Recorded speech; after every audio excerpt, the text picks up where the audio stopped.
Hello, I'm Chrissy Seaton and welcome back to my channel. Thank you for being a subscriber, and if you're not already subscribing, please remember to click on the link below to subscribe and the bell to be notified when there's a new video uploaded. Today is rather an impromptu video for me, not one that I was actually scheduling to do, but I was so moved by this occasion, I just felt I wanted to talk about it as soon as possible. I myself saw a great lesson in this event, and I want to share it with the rest of the Noahides, or with all Gentiles, with all people for that matter. So I've titled it Noahide Control and Perspective, and it's about two brothers that should be admired. And so this is, as I said, a very recent example, and it actually only happened yesterday. So it's fresh in my mind, it's dear to my heart, and it is really an example of brotherly love and respect. Now, this is actually about two of my sons, the oldest son and the youngest son. My oldest son, Troy, had only 2 days ago taken delivery of a brand new ute, as we call them in Australia. You call them in the United States and some places a pickup or something like that. But it's got a cab, single cab, and then it has a tray on the back. So a brand new, ordered it and had to wait some time for it. Brand new utility, silver, very proud of it. We all had to have a look at it. He banned his wife from driving it. He's, it's kind of parked in the shed. It's like the crown jewel at the moment of his entire life. So, and coupled in this story is my youngest son, who was training one of his young work dogs and to work cattle and obedience and things like that. So I want you to picture this. Troy's brand new ute is parked in the shed. There's a couple of other people sitting in the shed because this is Abraham's shed where everyone gathers. So the new ute is parked there. Rhett, the younger son, is out there, whistling, giving instructions to his dog. And Troy's also in the shed, I might add. They're all admiring the new ute. So I want you to get that picture in your mind. And for some unknown reason, Rhett's dog decided to be a bit playful, combination of disobedient, young dog, you know what they're like. And the dog just completely disobeyed Rhett's instructions, took off, raced into the shed, and jumped straight up and landed in the middle of the bonnet of Troy's brand new utility. Yes, you're drawing a breath, aren't you? It could have been an absolute disaster. Nobody lost their temper. Everyone was in shock for that instant, startled moment. The two brothers, well, you can imagine Rhett the younger, he was just devastated that this happened. Just the dog acted completely out of character, even though it was being trained. It's none of that character had been foreseen or experienced. Who would think when you park your brand new car in a shed and you're all sitting around admiring it that anything could possibly go wrong? So are you getting the picture? So what actually eventuated at that time. Well, eventually, Rhett got the dog off the ute, of course. The dog jumped off of its own accord, off the bonnet.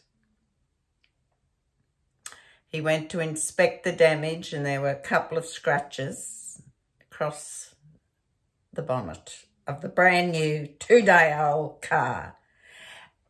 Troy had to wait some time and order that vehicle, so he just didn't go in on the day and buy it and drive it home. This was a long process of waiting and excitement. So what then could have developed into an absolute understandable altercation between two grown men, brothers or not, in the end, the best part of the story is they just accepted it. Both were feeling bad. You can imagine. Rhett, the youngest, was absolutely devastated. How could this dog possibly do this? This is so out of character.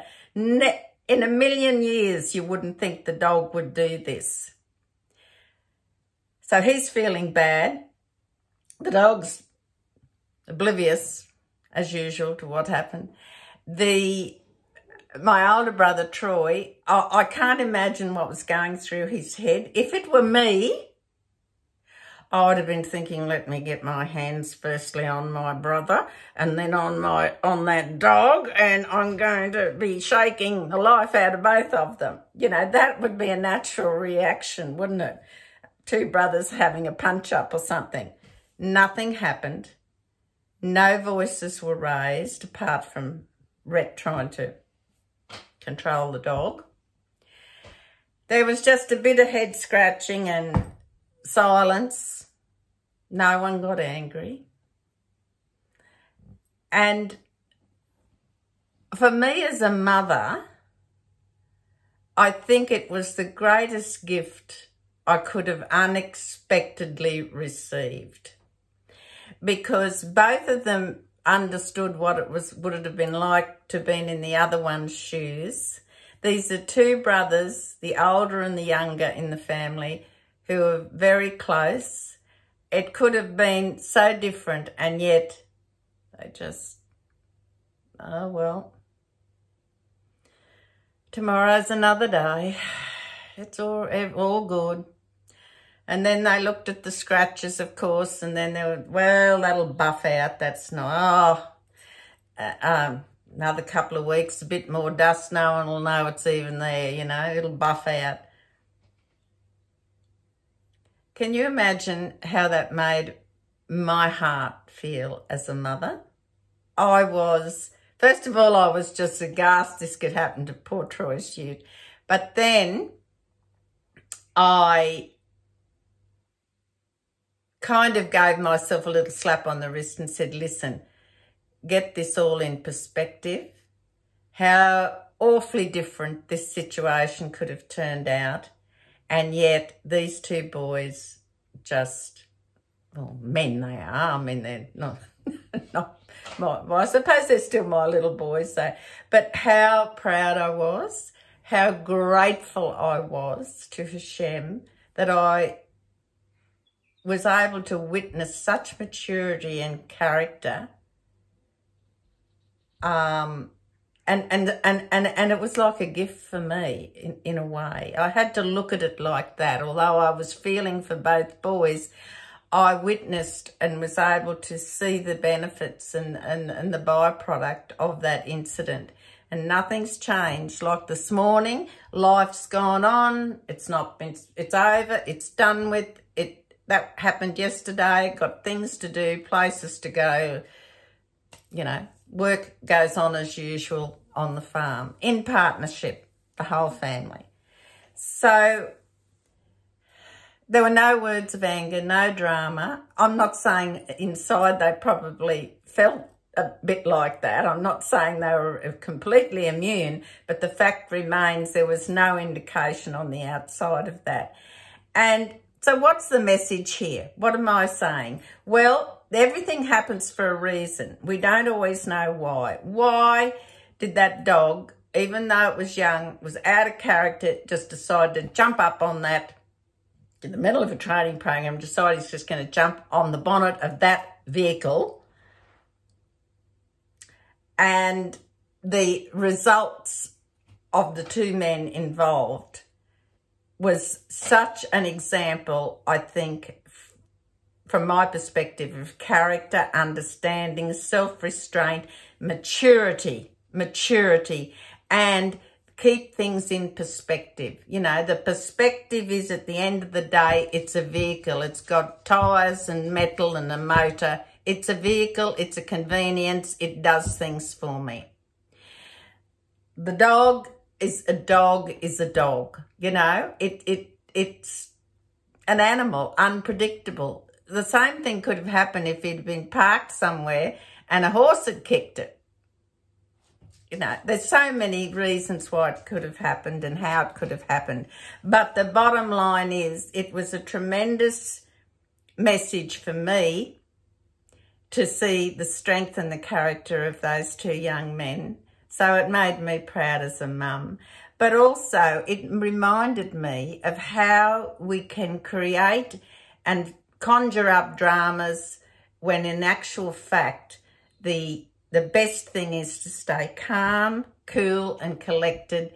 You know, it's all right. Nobody's life's been threatened. It's only a material thing. It's let's get it in perspective. Let's be common sense about this. Exercise self-control. You know, don't do something that is going to smudge our character. And take all things within reason and perspective. And although we don't always know what the lesson is and why that happened, it happened for a reason. What it was for me as the mother was to be proud to see the two sons behaving in such a way that I would expect them to, as Noahides, as righteous individuals. But it's so often so different in some families, isn't it? And I'm just so thankful. I'm thankful the incident happened, because if I drop off my perch tomorrow, I know no matter what, anything that comes along, the sons are going to work it all out. It's going to be okay. I've read them, you know. You know, it's a nice feeling. And I think for me, this day is about thanking God that somewhere along the line I had some influence and guidance in their upbringing, and also it showed me an example of how two righteous Gentiles, Noahides, should behave in all situations, good or bad. Restraint, respect, keep everything in perspective, you know, look at it, you know, from 4 different angles, so to speak.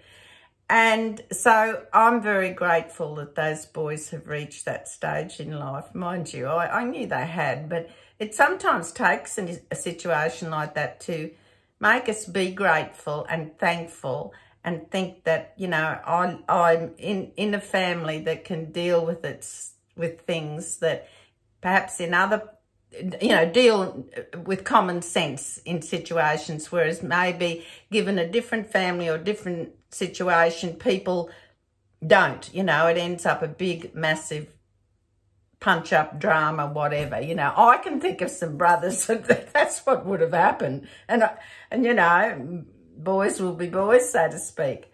So, and also I think it could have been so different had they had different characters, both of those boys. Had they had different life experiences and things that weren't good. You know, a lot of what a person does is framed by their past experiences. And so I'm so grateful to Hashem that he has given me these boys that have exercised common sense and have not honestly brought me one day of concern or worry in my entire life. So thank you, Hashem. Thank you for giving me those boys. All mothers, I think, and even fathers would understand what I'm saying. It's that lovely warm feeling when you see your children doing something that you're so proud of, that actually shows you a real life picture of their character and their goodness, and we should celebrate that. We should start thinking about the wonderful experiences our children have given us or that we have witnessed, and thank God for that. Thank God that you were able to witness that. So I thank you, Hashem, for that wonderful life lesson I received, and for the sons you've given me, and for the opportunity to enjoy watching their life as they proceed through it as righteous Gentiles, as Noahides. In the meantime, please take care and God bless.